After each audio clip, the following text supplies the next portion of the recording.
የአየር ንብረት ተጽዕኖን ለመከላከል ከሚካሄዱ ዓለም አቀፍ መርሃ ግብሮች ትልቁ የሆነውን 32ኛው የተባበሩት መንግስታት ድርጅት የአየር ንብረት ጉባኤ ኮፕ 32ን ኢትዮጵያ እንድታስተናግድ መመረጧ ይታወሳል። ታዲያ ይህ ታላቅ ጉባኤ ዓለም አቀፍ ደረጃውን ጠብቆ የኢትዮጵያን ደረጃና ክብር በሚመጥን ልክ መዘጋጀት ይገባዋልና ከወዲሁ በአዲስ አበባ ከተማና በሀገር አቀፍ ደረጃ ዝግጅቶች እየተደረጉ ሲሆን የግሉ ዘርፍም ሚናውን በተገቢው ሊወጣ እንዲችል ከባለ ሀብቶችና በሆቴልና መስተንግዶ ኢንዱስትሪው ዘርፍ ከተሰማሩ አካላት ጋር ውይይት ተካሂዷል። ጉባኤው የኢትዮጵያን ክብርና አፍሪካውያን በኢትዮጵያ ላይ ያሳደሩትን እምነት በሚመጥን ልክ ሊዘጋጅ እንደሚገባ ነው ከንቲባ አዳነች አቤቤ በውይይት መድረኩ የተናገሩት። ለኢትዮጵያ ወቅቱ የከፍታ ጊዜዋ ነው። ይሄ ሊገባን ይገባል። የኢትዮጵያ የከፍታ ጊዜ ነው። እንደዚህ አይነት ጉባኤዎችን ማስተናገድ ብቻ ሳይሆን ከዛም ያለፉ ኃላፊነቶችን እንድትወጣ አፍሪካን ወንድሞቻችን በአንድ ድምጽ እንዴት አድርገው ኢትዮጵያን እንደመረጧት ያላቸውን እምነት እንደገለጹ ዋጋ መስጠት ያስፈልጋል። እስከዛሬ ድረስ በአፍሪካ 4 ሀገራት አስተናግደዋል። 5ኛ ነን። ሌሎች ሀገራትም ካስተናገዱት አንፃር ወቅቱን የመጠነ የተሻለ የበለጠ የአንድ ወቅት ወይም ደግሞ የአንድ ቀን የአንድ አመት ሁነት አድርገን አንመለከተው ማለት ነው። ከሀገራችን ክብር ጋር አያይዘን ልንመለከተው ይገባል። ጉባኤው ለግሉ ክፍለ ኢኮኖሚ ትልቅ እድልን ይዞ የሚመጣ ነው ያሉት ከንቲባ አዳነች አቤቤ ከዚህም በፊት በትብብር በርካታ ስኬቶችን ማስመዝገብ እንደተቻለ ሁሉም አሁንም ተባብረን ጉባኤውን ማሳካት አለብን ብለዋል። ብዙ ኢንቨስትመንት ነው የሚያመጣው። ለቢዝነሱ ትልልቅ በሮችን ነው የሚከፍተው። ሰፋፊ የስራ እድሎችን ነው የሚከፍተው። ትልልቅ የቱሪዝም የዘርፉን መነቃቃት ከፍ ሊያደርግ የሚችል እድሎችን ይዞ እየመጣ ነው። እስካሁንም በሆነው ይሄንን ያረጋገጣችሁ ይመስለናል። ከአንችልም መንፈስ መጀመሪያ መውጣት ነው። ሁላችሁም በእርግጥ እንችላለን ነው ያላችሁት። አልጋ ባልጋ በሆነ መንገድ አይደለም ግን ይሄ የሚሰራው። ቻሌንጅን ቻሌንጅ ያድርገን ነው። ተባብረን ልክ እንደሰራ ነውና ውጤታማ እንደሆነው ሁሉ ተባብረን እስከዛሬ ሌሎች ካስተናገዱት በላይ ማስተናገድ እንችል ትብብራችን መጠናከር መቻል አለበት። ለጉባኤው ስኬት የግሉ ክፍለ ኢኮኖሚ በይቻላል መንፈስ የሚጠበቅበትን ኃላፊነት ሊወጣ ይገባል ያሉት ከንቲባዋ የሚያጋጥሙ ችግሮችን በጋራ ለመፍታት መንግስት ዝግጁ መሆኑንም ገልጸዋል።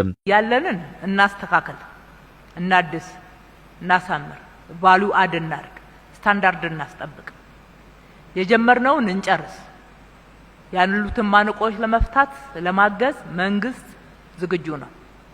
እዛም እዚህም ያሉ ማነቆች ይኖራሉ፣ ምንም ጥያቄ የለው ስላልተናገራችሁ እንጂ ተነጋግረን ያሉትን ማነቆች በመፍታት በኩል በጋራ ለይተናቸው ቅድሚያ ለሚሰጣቸው ስራዎች ቅድሚያ እየሰጠን በፍጥነት መስራት፣ በፍጥነት መፍታት፣ ውጤታማ ማድረግ፣ የጀመርናቸውን ስራዎች መጨረስ። አዳዲስ መጀመር እንችላለን።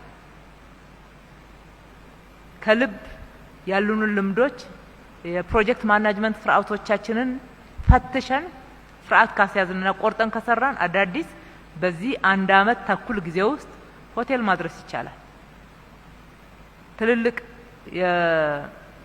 የጌስት ሃውስ የሪል ስቴት ስራዎችን ውጤታማ ማድረግ ይቻላል። በየጊዜው እየተገናኘን ችግሮች ባሉበት ቦታ ሄደን እየፈታችሁ ከሰራን እናሳካዋለን። ለጉባኤው ስኬት የግሉ ዘርፍ የጀመራቸውን ፕሮጀክቶች ሁሉ ማጠናቀቅ አዳዲሶችንም ጀምሮ መጨረስ ይጠበቅበታል ያሉት የጠቅላይ ሚኒስትር ጽህፈት ቤትና የካቢኔ ጉዳዮች ኃላፊ ሚኒስትር ወይዘሮ ዓለም ፀሐይ ጳውሎስ እስካሁን ዓለም ካስተናገደው የላቀ ተሳታፊን ለማስተናገድ ግብ መቀመጡንም ተናግረዋል።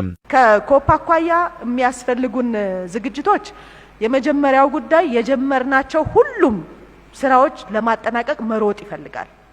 ሁሉም እያንዳንዱ ሮጦ ካልጨረሳቸው በ1 አመት ተኩል ጀምረን መጨረስ ያለብን ኢንቨስትመንቶች ይኖራሉ ያስፈልጋሉ።